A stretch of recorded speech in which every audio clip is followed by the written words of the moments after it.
प्रिय भक्तजनों, आज हम अश्विन मास एकादशी व्रत कथा सुनने जा रहे हैं। एक बार युधिष्ठिर भगवान श्री कृष्ण से बोले कि हे प्रभु, अब आप कृपा करके अश्विन मास के कृष्ण पक्ष की एकादशी की कथा को सुनाइए। इस एकादशी का क्या नाम है तथा इस एकादशी के व्रत को करने से कौन से फल की प्राप्ति होती है, यह भी बताइए। तब भगवान श्री कृष्ण युधिष्ठिर से बोले कि हे राजों में श्रेष्ठ, अश्विन मास के कृष्ण पक्ष की एकादशी का नाम इंदिरा एकादशी है। इस एकादशी के व्रत को करने से समस्त पाप नष्ट हो जाते हैं तथा नरक में गए हुए पितरों का भी उद्धार हो जाता है। राजन, इस एकादशी की कथा को सुनने मात्र से वाजपेयी यज्ञ की प्राप्ति होती है।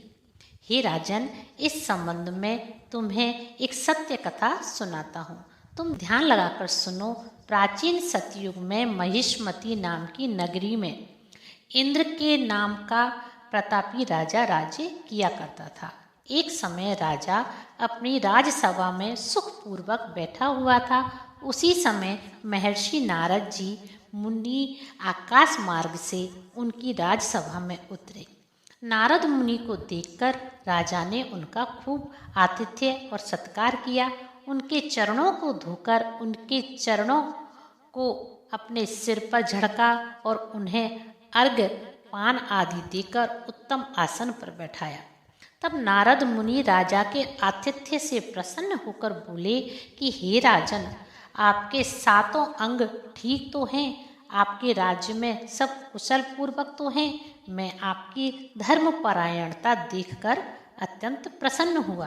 तब राजा बोला कि हे महर्षि, आपकी कृपा से मैं और मेरे राज्य में सब कुशल पूर्वक हैं।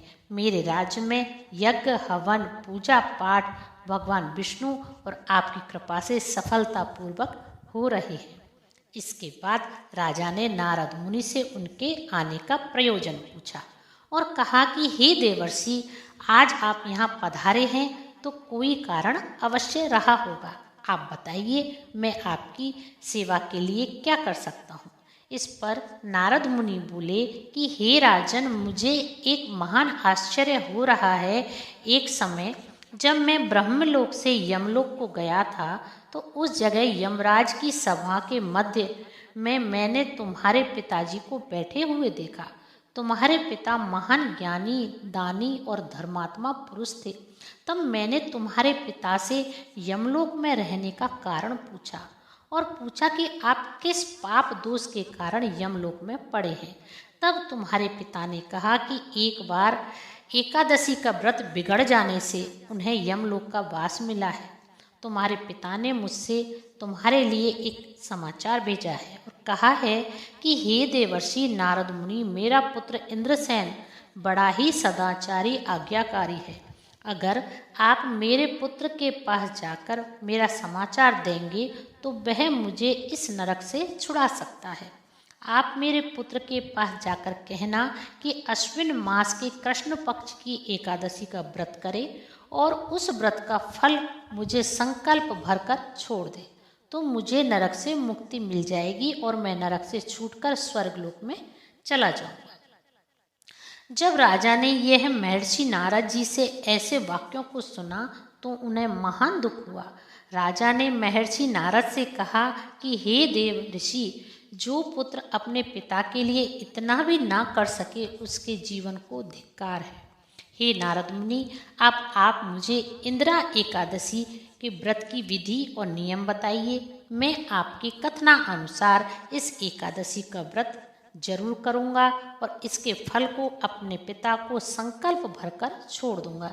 इस पर नारद मुनि बोले कि हे राजन, अश्विन मास के कृष्ण पक्ष की दशमी के दिन प्रातःकाल स्नान करना, उसके बाद दोपहर में पुनः स्नान करें। उस दिन जल से निकलकर श्रद्धा पूर्वक पितरों का श्राद्ध करें। दशमी के दिन एक समय शाकाहारी भोजन करें, रात्रि शयन पृथ्वी पर करें। दूसरे दिन एकादशी के दिन प्रातःकाल दातुन करें, स्नान करके साफ वस्त्र धारण करें और भगवान विष्णु की प्रतिमा के सामने व्रत का संकल्प लेवें और कहें कि हे प्रभु, आज मैं निराहार रहूंगा, समस्त भोगों का त्याग कर दूंगा और अगले दिन ही भोजन ग्रहण करूंगा। हे ईश्वर, आप मेरी रक्षा करना और मेरे इस एकादशी व्रत को पूर्ण करने में मेरी मदद करना। इस प्रकार आचरण करके शालिग्राम भगवान की पूजा करें, आरती करें, भोग लगाएं, भोजन में से कुछ हिस्से को सूंघ कर गाय को खिलाएं। विष्णु भगवान की धूप दीप नैवेद्य से पूजा करें, संध्या आरती करें, जागरण में समय बिताएं। दूसरे दिन द्वादशी को 5 ब्राह्मणों को भोजन कराएं। हो सके तो एक ब्राह्मण को दूध देने वाली गाय बछड़ा सहित दान में दें और अपने हाथ में तिल, कुशा और गंगाजल लेकर व्रत का फल अपने पिता को सौंप देना। उसके उपरांत मौन रहकर बंधु बांधवों सहित समभोजन करना। हे राजन, यही इंद्रा एकादशी के व्रत की पूरी विधि है। हे राजन, यदि तुम आलस्य रहित होकर इस एकादशी के व्रत को करोगे तो तुम्हारे पिताजी को अवश्य स्वर्ग का सुख प्राप्त होगा। महर्षि नारद जी मुनि राजा को उपदेश देकर अंतर्ध्यान हो गए।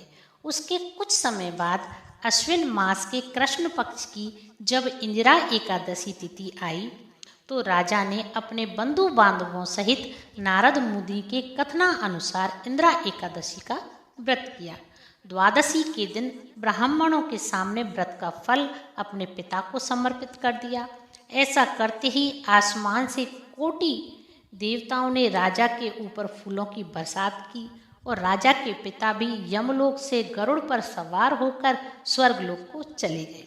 जाने से पहले उन्होंने अपने पुत्र को ढेरों आशीर्वाद दिए। इधर राजा इंद्रसेन भी एकादशी के व्रत के प्रभाव से इस लोक के स्वर्ग भोग कर अंत में स्वर्गलोक को प्राप्त हुए। भगवान कृष्ण एकादशी की कथा का विसर्जन करते हुए धर्मराज युधिष्ठिर कहते हैं कि हे राजन, यह मैंने तुम्हें इंदिरा एकादशी का संपूर्ण महत्व सुनाया है। इसकी कथा को पढ़ने और सुनने मात्र से ही मनुष्य के समस्त पाप धुल जाते हैं और वह अंत में स्वर्गलोक का सुख भोगता है। इसलिए हे युधिष्ठिर, तुम भी अपने भाइयों और द्रौपदी के साथ इंदिरा एकादशी का उपवास करो। इस एकादशी का उपवास करने से न केवल तुम्हारे पूर्वजों को सुख मिलेगा बल्कि तुम्हारे ऊपर लगा हुआ पितृदोष, पितृ ऋण भी छूट जाएगा। बोलिए विष्णु भगवान की जय। आइए अब हम राजा अम्बरीश की एक पवित्र कथा का श्रवण करें। प्राचीन समय की बात है। राजा अभाग के अम्बरीश नामक एक प्रतापी पुत्र थे। वे बड़े ही वीर, बुद्धिमान, तपस्वी राजा थे। राजा जानते थे कि धन और वैभव के लोभ में पड़कर मनुष्य को नरक का दुख ही भोगना पड़ता है। यह धन, मोह, माया तो कुछ ही दिनों का सुख है। इसलिए राजा का मन सदैव भगवत भक्ति और दीनों की सेवा में लगा रहता था। राज्य अभिषेक के बाद राजा अम्बरीश ने अनेक यज्ञ करके भगवान विष्णु की पूजा और एकादशी का व्रत करके भगवान विष्णु को प्रसन्न कर दिया। तब भगवान विष्णु ने अपना सुदर्शन चक्र अम्बरीश की रक्षा के लिए नियुक्त कर दिया। एक बार राजा अम्बरीश ने अपनी पत्नी के साथ द्वादशी प्रधान एकादशी का व्रत करने का निश्चय किया। उन्होंने भगवान विष्णु का पूजन किया, ब्राह्मणों को अन्न धन दान दिया। तभी वहां दुर्वासा मुनि का आगमन हो गया। दुर्वासा मुनि परम तपस्वी व अलौकिक शक्तियों से युक्त थे, किंतु वे क्रोधी स्वभाव के कारण जाने जाते थे। तब राजा अम्बरीश ने दुर्वासा ऋषि का स्वागत, उन्हें उत्तम आसन पर बैठाया। उसके बाद दुर्वासा ऋषि की पूजा करके उन्हें भोजन ग्रहण करने का आग्रह किया। दुर्वासा मुनि ने राजा के आग्रह को स्वीकार कर लिया, किंतु भोजन से पूर्व नित्य कर्मों से निवृत्त होने के लिए वे यमुना नदी के तट पर चले गए। वे यहाँ पर परम ब्रह्म का ध्यान करके यमुना नदी के जल में स्नान आदि करके पूजा आदि करने लगे। इधर द्वादशी तिथि केवल कुछ ही क्षण के लिए शेष रह गई थी। स्वयं को धर्म संकट में देख राजा अम्बरीश ब्राह्मणों से विचार विमर्श करते हुए बोले कि हे मान्यवर, ब्राह्मण को बिना भोजन कराए स्वयं भोजन खा लेना और द्वादशी रहते भोजन ना करना, दोनों ही परिस्थितियों मनुष्य को पाप का भागी बनाती हैं। इसलिए इस समय आप मुझे कोई ऐसा उपाय बताइए जिससे कि मैं पाप का भागी ना बनूं। तब ब्राह्मण बोले कि हे राजन, शास्त्रों में कहा गया है कि पानी भोजन करने के समान है भी या नहीं भी है, इसलिए आप तुलसी चरणामृत पीकर द्वादशी के नियम को पूर्ण कर लीजिए। यह सुनकर राजा अम्बरीश ने तुलसी चरणामृत पी लिया और दुर्वासा मुनि के आने की प्रतीक्षा करने लगे। जब दुर्वासा मुनि स्नान आदि करके लौटे तो उन्होंने तपोबल से जान लिया कि राजा अम्बरीश भोजन कर चुके हैं। अतः वे क्रोधित हो गए और कटु स्वर में बोले कि हे दुष्ट अम्बरीश, तू धन के मध्य में चूर होकर स्वयं को बहुत बड़ा मानता है। तूने मेरा तिरस्कार किया है।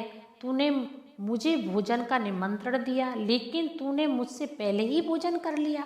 अब देख, मैं तुझे तेरी दुष्टता का क्या दंड देता हूँ। क्रोधी दुर्वासा मुनि ने अपनी एक जटा उखाड़ी और अम्बरीश को मारने के लिए एक भयंकर विकराल कृत्या को पैदा किया।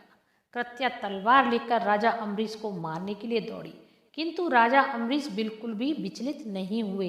वे मन ही भगवान विष्णु की स्तुति करने लगे। जैसे ही कृत्या ने राजा अम्बरीश के ऊपर प्रहार करना चाहा, उसी समय विष्णु भगवान का सुदर्शन चक्र राजा अम्बरीश की रक्षा के लिए उपस्थित हो गया। सुदर्शन चक्र ने कृत्या को मार दिया। कृत्या राख के ढेर में बदल गई।